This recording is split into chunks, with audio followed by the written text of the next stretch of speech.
Los bosques de Oregón son conocidos por su silencio, su espesura, que los cubre como una manta, y su capacidad para ocultar los rastros de la presencia humana. En agosto de 2015, Luke Miller, de 17 años, desapareció sin dejar rastro.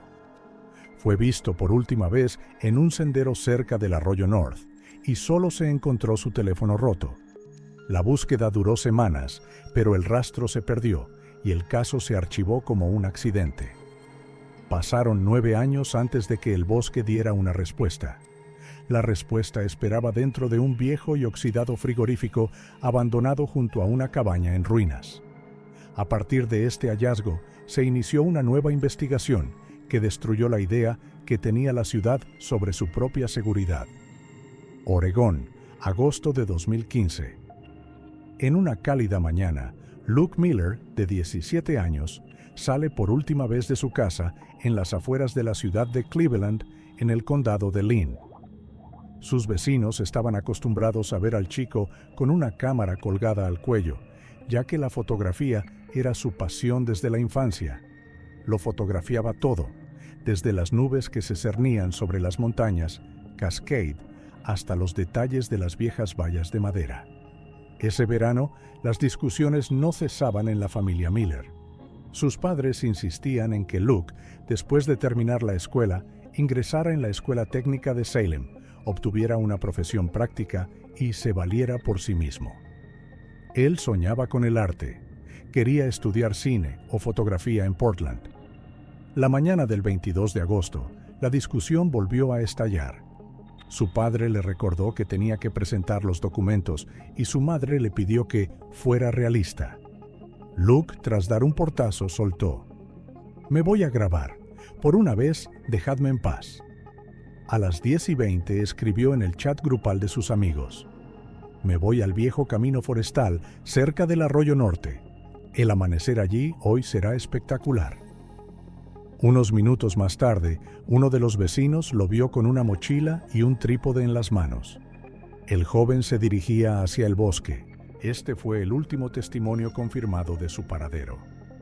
Hacia las 11, Luke llamó por teléfono a su mejor amigo, Ethan Price.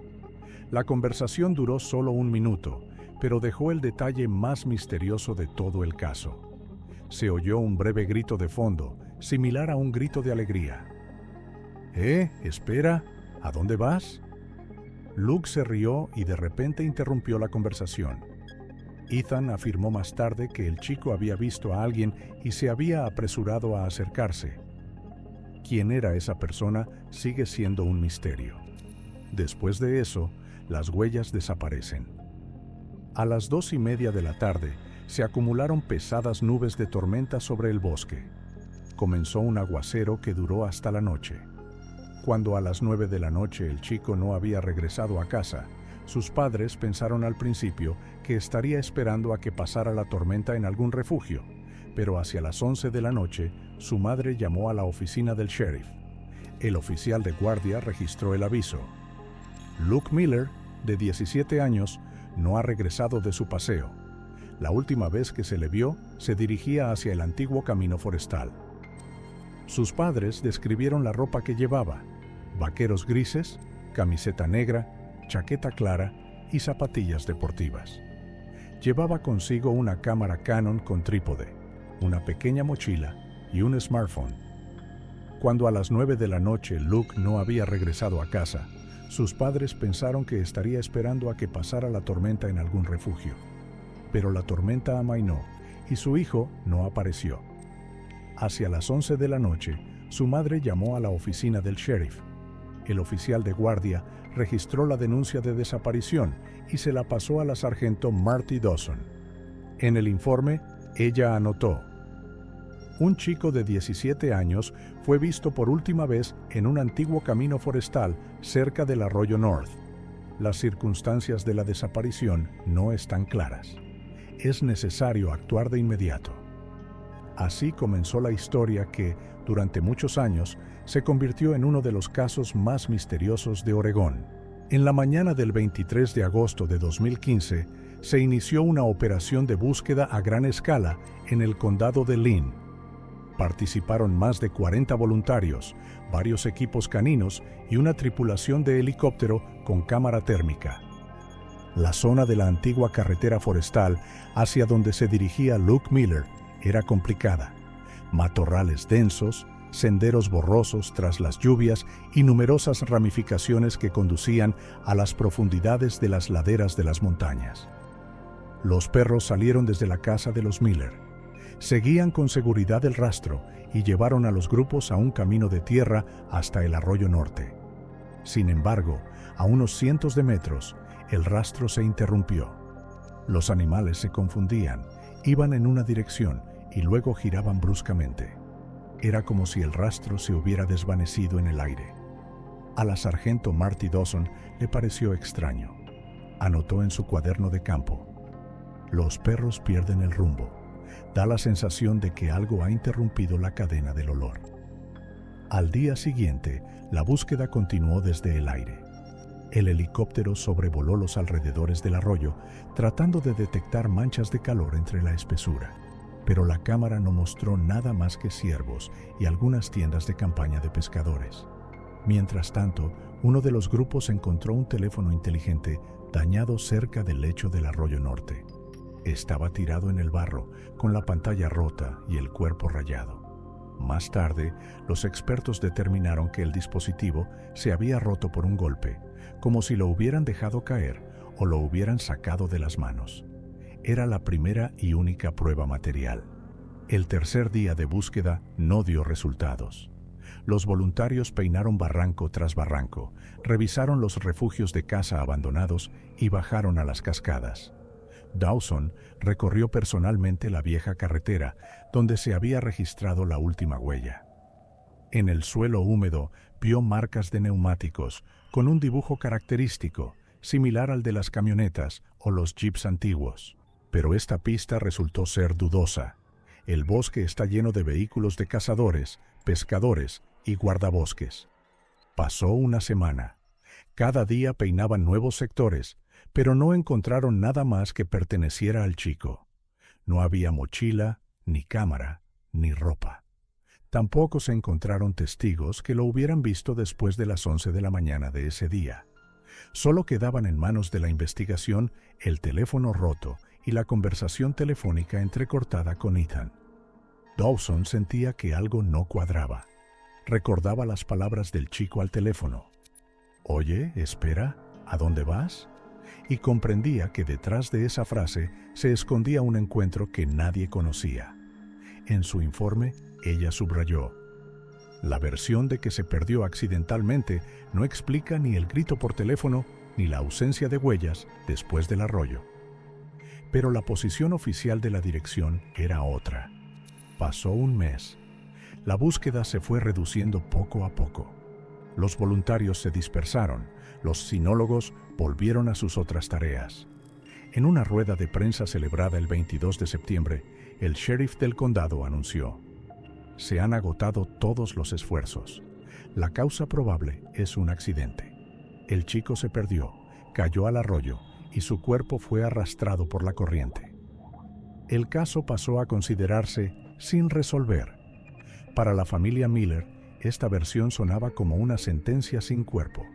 Seguían teniendo sobre la mesa del salón una foto de Luke con una cámara en las manos, pero su fe en las conclusiones oficiales se desvanecía. Y la sargento Dawson, que se quedó con su libreta y unas cuantas fotos del smartphone dañado, estaba segura: el bosque ocultaba más de lo que parecía. La trampa del bosque se había cerrado. No había pruebas ni testigos, solo la sensación de que alguien había cortado el hilo a propósito. El verano de 2024 fue caluroso, incluso para Oregón. El 27 de julio, un grupo de estudiantes de secundaria de la pequeña ciudad de Sweet Home se embarcó en una excursión en bicicleta de 3 días por una antigua carretera forestal. 5 adolescentes, 2 chicas y 3 chicos, se adentraron en las montañas Cascade con la intención de pasar la noche junto al arroyo North. Hacia las 3 de la tarde, se desviaron del camino y se encontraron con una cabaña abandonada con el techo agrietado. El edificio estaba rodeado de densos matorrales de zarzamoras y parecía que no se había abierto en décadas. Cerca, en la hierba, medio hundido en la tierra, se veía un viejo frigorífico de los años 70, macizo, con el esmalte desconchado, cuyas puertas brillaban extrañamente al sol. Al principio, los chicos bromearon diciendo que era un congelador de campo o el escondite de alguien para guardar cerveza. Pero uno de los chicos se acercó y tiró de la manija. La puerta no cedió. Solo después de varios intentos vieron que la junta del borde de la puerta estaba completamente soldada con metal. Parecía antinatural. La curiosidad venció a la precaución. 2 chicos levantaron el borde con una rama, tratando de mover la puerta al menos un poco. El metal se rompió en una esquina y de inmediato se sintió un fuerte olor a podredumbre. Los adolescentes retrocedieron. Las chicas gritaron, exigiendo que pararan. Los chicos se quedaron quietos, comprendiendo que allí podía haber algo mucho más aterrador que la basura. A las 4 de la tarde, uno de ellos llamó a su padre, le dio las coordenadas y le pidió que llamara inmediatamente a la policía. En menos de una hora, llegó al lugar un patrullero de la comisaría del sheriff del condado de Lynn. La nevera fue inmediatamente acordonada con cinta amarilla y los adolescentes fueron enviados a casa. A las 6 de la tarde, un grupo de forenses llegó a la cabaña. Los rescatistas utilizaron herramientas para cortar la soldadura que rodeaba la puerta. Cuando la puerta metálica finalmente se abrió, ni siquiera los oficiales experimentados pudieron contener su reacción. Dentro había un esqueleto humano. Los huesos estaban unidos en una postura antinatural, con los brazos abrazando un objeto que inmediatamente reconocieron como una vieja cámara Canon. Los huesos aún conservaban restos de vaqueros y una camiseta. En el bolsillo trasero de los vaqueros había una cartera de cuero. Dentro había un documento de identidad a nombre de Luke Miller, un adolescente de 17 años que había desaparecido 9 años atrás. Los policías registraron cada detalle. Retiraron con cuidado la cámara y junto con ella la tarjeta de memoria que, sorprendentemente, se había conservado intacta. Posteriormente, la nevera fue trasladada a la base para su examen completo. La noticia se extendió por el pueblo en cuestión de horas. Para la mayoría de los habitantes, el nombre de Luke ya era una leyenda, parte del antiguo misterio del bosque. Y ahora ese misterio cobró vida de repente, obligando a la comunidad a volver a mirar a los ojos al miedo. Durante 9 años, el chico no solo había estado desaparecido, sino que lo habían encerrado vivo en una caja de hierro, dejándolo morir en soledad. La sargento Martha Dawson, que llevó el caso en 2015, recibió una llamada a las 7 de la tarde. Se detuvo unos segundos, sosteniendo el auricular. El nombre que había leído una y otra vez en el frío expediente cobró vida de repente. El hallazgo en el viejo frigorífico fue un punto de inflexión. La historia, que ya casi se había olvidado, se reveló con nueva fuerza. Por delante esperaban peritajes, interrogatorios y preguntas que no daban tregua desde el principio. ¿Quién estaba junto a Luke en el bosque hace 9 años? ¿Y quién cerró la puerta de la trampa mortal? El hallazgo del frigorífico con los restos óseos de Luke Miller conmocionó a todo el condado de Lynn. Al día siguiente, el 28 de julio de 2024, el hallazgo fue trasladado al laboratorio forense de Salem. Los expertos trabajaron con extrema precaución, documentando cada detalle. Los huesos del esqueleto se conservaron relativamente bien gracias a la hermeticidad del frigorífico. El estrecho espacio metálico mantenía la humedad, lo que impedía que los animales o los insectos entraran en él. El forense Dr. Grayson anotó en su primer informe: la causa de la muerte fue una combinación de deshidratación y asfixia. Los indicios apuntan a que el adolescente permaneció con vida durante un tiempo después de ser emparedado. En las vértebras cervicales y los huesos de las muñecas se encontraron marcas claras de una cuerda gruesa. Esto confirmaba que Luke fue atado primero y luego introducido en el interior. Se prestó especial atención a la cámara Canon que el esqueleto sostenía en sus manos. La carcasa estaba dañada, pero la tarjeta de memoria se había conservado intacta. Tras recuperar los datos, los técnicos obtuvieron más de 3 docenas de fotografías tomadas el día de la desaparición. Las primeras imágenes eran típicas de un joven fotógrafo: árboles, musgo, reflejos de un arroyo. Pero la última serie de fotos cambió el curso de la investigación. En la penúltima foto se veía un fragmento borroso del sendero y la sombra de otra persona. Y la última foto fue la clave. Parte de un coche con una rejilla característica, un emblema metálico y una mano con un guante de camuflaje, extendida hacia la lente. La sargento Martha Dawson, que había dirigido la búsqueda 9 años atrás, recibió esta foto en su escritorio. Iba a jubilarse en unos meses, pero ahora el caso volvía a ser su principal tarea. «Tenemos un testigo que dejó pruebas con sus propias manos», dijo a sus colegas mientras hojeaba las copias impresas de las fotos. Los expertos también señalaron que la nevera no podía haber sido dejada accidentalmente junto a la cabaña abandonada. La habían arrastrado por el suelo y las huellas de arrastre se conservaban en la tierra bajo una capa de musgo. A pocos metros se encontraron restos oxidados de alambre y trozos de cinta aislante, con los que probablemente se fijó la puerta antes de soldarla. Para la comunidad de Sweet Home, esto fue un shock. Durante muchos años, el nombre de Luke había formado parte de una leyenda local: el chico desaparecido del Arroyo del Norte. Ahora, la leyenda había recibido una terrible confirmación. No se lo había llevado la naturaleza, sino que lo habían emparedado vivo.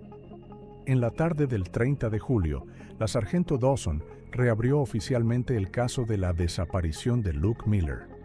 El expediente, que había estado acumulando polvo en el archivo, volvió a aparecer en su escritorio. Y en el centro de ese expediente había ahora una nueva prueba material: una fotografía con un guante de camuflaje que tras 9 años de silencio se extendía desde el pasado exigiendo una respuesta. Tras 9 años de silencio, la sargento Martha Dawson comenzó por el mismo fragmento que desde el primer día no le había dejado tranquila. La llamada telefónica de Luke a su mejor amigo, Ethan.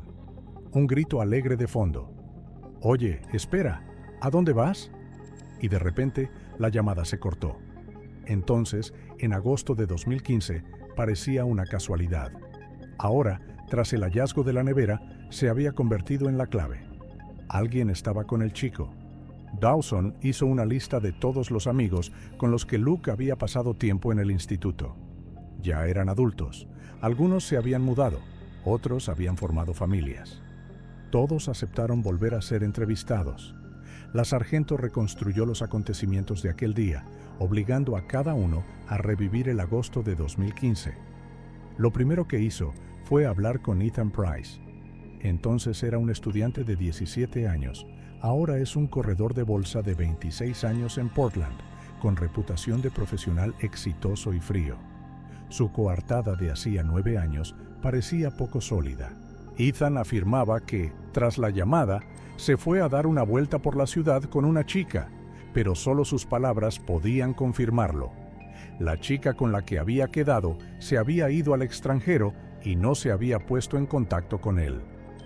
Dawson escuchó atentamente a Ethan mientras describía la última conversación. «Recuerdo ese grito. Era sincero, como si Luke hubiera visto a alguien a quien conocía desde hacía mucho tiempo. No sonaba como una llamada de alarma», explicó. Sin embargo, el comportamiento del propio Ethan suscitaba dudas. En la escuela siempre competía con su amigo, y los profesores señalaban que Ethan estaba celoso del talento de Luke como fotógrafo. Varios antiguos compañeros de clase confirmaron que había conflictos entre los chicos. Luke ganaba premios en concursos locales, mientras que Ethan permanecía a su sombra. Ahora tenía éxito en las finanzas, pero muchos lo recordaban como alguien que no podía aceptar el éxito ajeno. El segundo en la lista era un solitario local al que todos llamaban Abuelo Joe. En realidad, tenía poco más de 60 años y vivía en una vieja caravana a las afueras del bosque. Los vecinos lo describían como una persona de carácter insociable, siempre armado y receloso de cualquiera que se acercara a su propiedad. Ya en 2015, Dawson se fijó en su vieja camioneta Dodge Ram, que encajaba con la descripción general del coche que podía aparecer en la foto del pendrive. Pero entonces no había pruebas directas. Joe decía que ese día había estado cazando ciervos. Nadie confirmaba su historia, pero tampoco era posible refutarla. Ahora ya no era posible resolver definitivamente esta cuestión. Hace 2 años, Joe murió de un ataque al corazón y con él se llevaron cualquier posible testimonio. Su caravana fue demolida y sus pertenencias vendidas. Lo único que quedó fueron los recuerdos de los vecinos sobre su extraño comportamiento y su reputación de persona en la que no se podía confiar. Dawson comparó cuidadosamente los testimonios. Los amigos de Luke, uno tras otro, descartaron la idea de que pudieran haber estado allí ese día. Todos afirmaron que no tenían forma de encontrarse con él en el bosque. Pero la frase, espera, flotaba en el aire como un eco que regresaba del pasado. La sargento anotaba los detalles. Ethan tenía un motivo: envidia y antiguos conflictos. Joe tenía la oportunidad. Vivía cerca del bosque y conducía una camioneta sospechosa. Uno de ellos podía ser la sombra de las últimas fotos. ¿Pero serían suficientes estas pistas para demostrar su culpabilidad? Cada nueva página del expediente planteaba aún más preguntas. Si Ethan era culpable, ¿por qué se había comportado de manera impecable y había construido una carrera durante todos estos años? Si Joe era culpable, ¿por qué no se encontraron rastros suyos cerca del refrigerador? Y lo más importante, ¿no había una tercera persona cerca que aún permanecía en la sombra? Dawson sabía una cosa: la historia solo acababa de empezar. El pasado cobraba vida, y todos los que 9 años atrás se encontraban en el sendero junto al arroyo North ahora podían ser sospechosos. Agosto de 2024.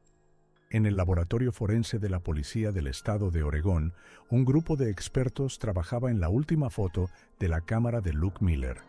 La imagen era borrosa, pero los algoritmos de procesamiento modernos permitieron extraer más de lo que nadie esperaba. En el fragmento ampliado se veía claramente la forma de la rejilla del radiador. El coche pertenecía a la serie Dodge Ram de principios de la década de 2000. Era un modelo poco común, ya que la mayoría de estas camionetas habían sido retiradas del servicio hacía mucho tiempo. En la base de datos del condado solo había registradas unas pocas docenas de vehículos de este tipo, y la mayoría de los propietarios eran conocidos por la policía. El segundo hallazgo fue un guante de camuflaje. En su muñeca se veía un parche rectangular con una inscripción.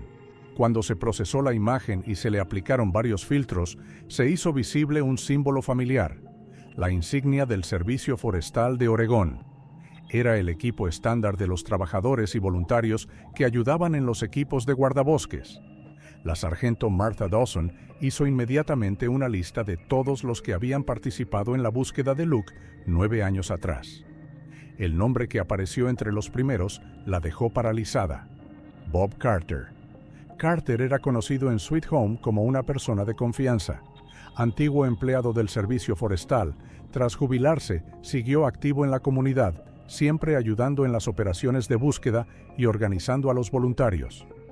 En aquel entonces, en agosto de 2015, pasó casi toda la semana en el bosque, peinando personalmente las zonas cercanas al arroyo. Para los habitantes del pueblo, era un héroe. Luke era como un hijo para mí, dijo a los periodistas tras finalizar la búsqueda.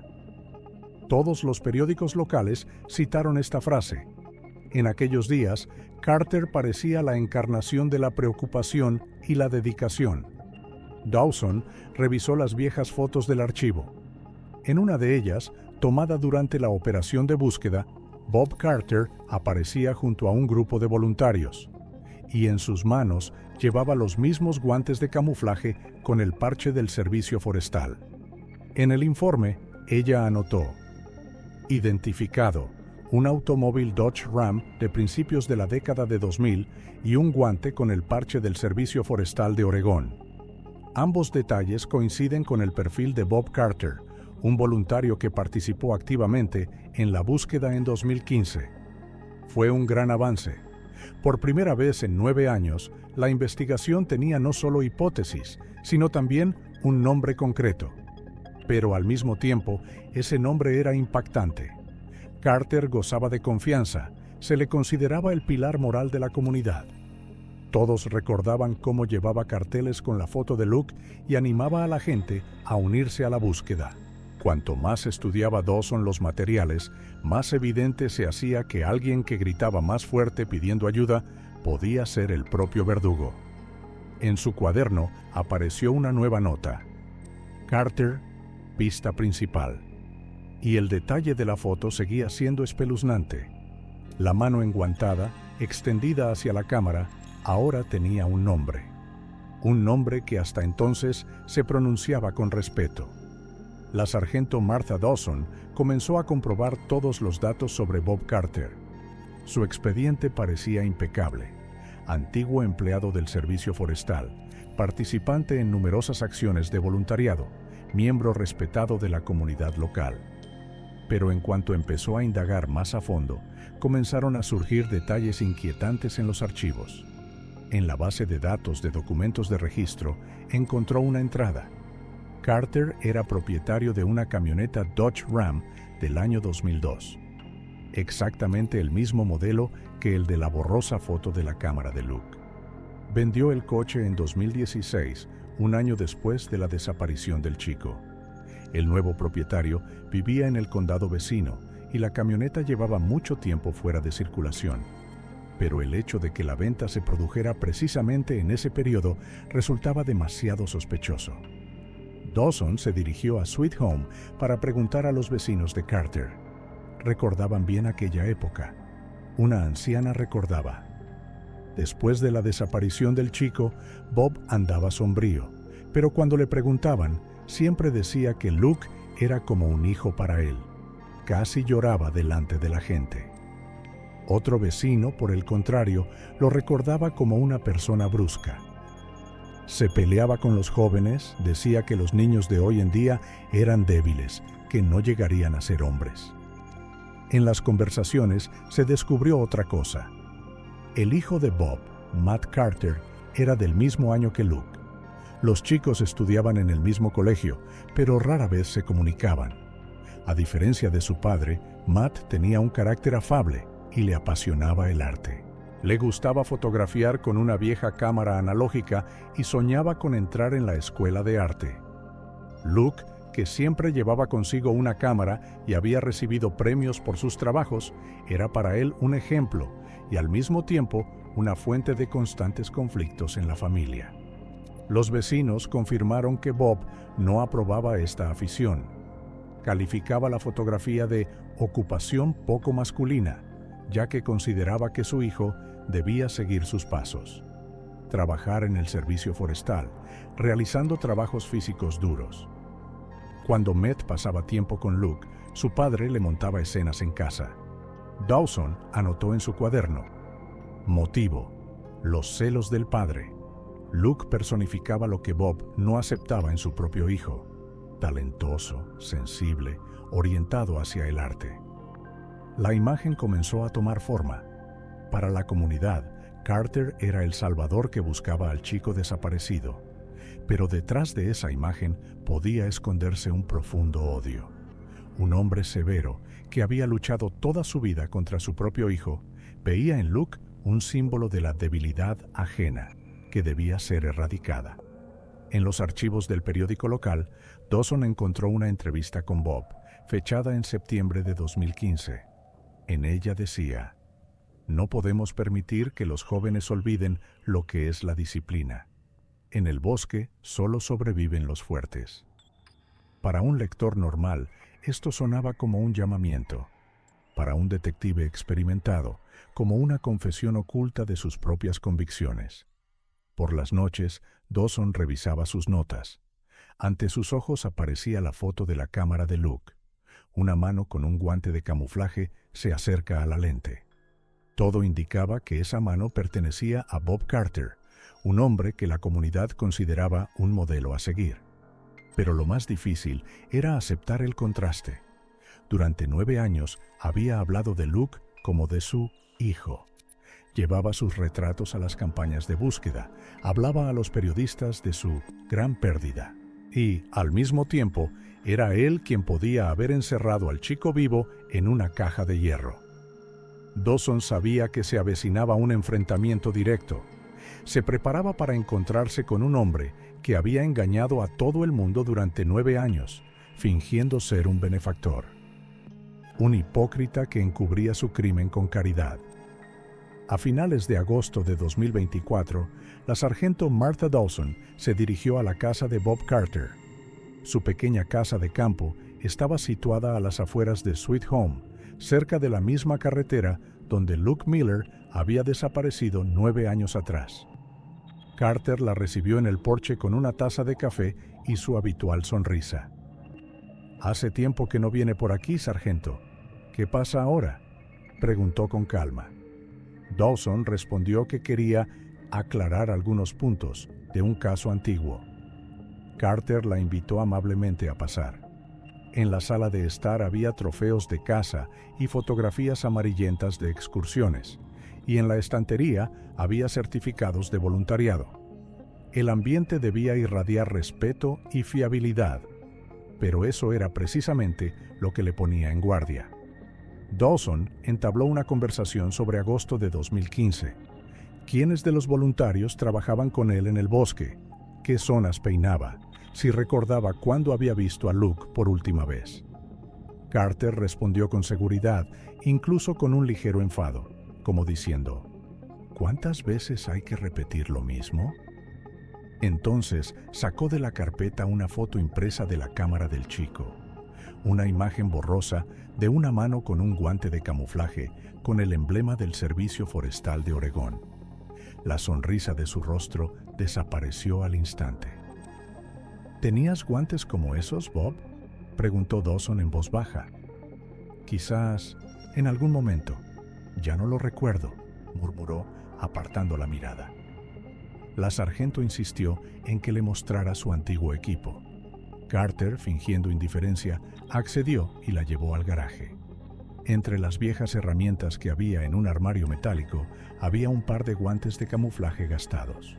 En la muñeca había una insignia clara, igual que la de la foto. En ese momento se derrumbó. Se sentó en una silla en medio del garaje, se agarró la cabeza y empezó a hablar. Al principio de forma entrecortada, pero luego cada vez con más detalle. Contó que ese día se había encontrado por casualidad con Luke junto al arroyo. El chico iba con su cámara, como siempre, y estaba fotografiando algo. Eso le provocó una oleada de ira. Veía en el adolescente un ejemplo peligroso para su hijo Matt, un ejemplo de debilidad y ensoñación que había que erradicar de raíz. Solo quería asustarlo, repetía. Lo até para demostrarle que era impotente, pero cuando me di cuenta de que había ido demasiado lejos, no pude soltarlo. Lo habría contado todo. Y entonces Matt. Entonces decidió deshacerse del chico. La vieja nevera junto a la cabaña abandonada le pareció una solución conveniente. Metió a Luke dentro, cerró la puerta y se marchó, convencido de que nadie encontraría jamás aquella tumba improvisada. La confesión quedó registrada en un acta. Al día siguiente, Carter fue arrestado oficialmente por asesinato premeditado. La noticia se extendió rápidamente por todo el pueblo. El hombre que durante 9 años había sido considerado un héroe, resultó ser un verdugo. Al enterarse de la verdad, Matt Carter rompió toda relación con su padre. Para él, el golpe fue doble. Se derrumbó su fe en el héroe padre y al mismo tiempo perdió a la persona que le inspiraba con sus propios sueños. Luke Miller. Todo el pueblo se reunió en el funeral de Luke, que tuvo lugar a principios de septiembre. Colocaron su cámara de fotos sobre la tumba como símbolo. El chico vivía para el arte y murió con la cámara en las manos. Martha Dawson dejó el servicio unos meses después y se jubiló. Sabía que la justicia había llegado tarde, pero al menos había llegado. Y los bosques de Oregón seguían verdes y majestuosos. Pero ahora su silencio era diferente, un recordatorio de que detrás de las fachadas tranquilas siempre puede esconderse un veneno mortal.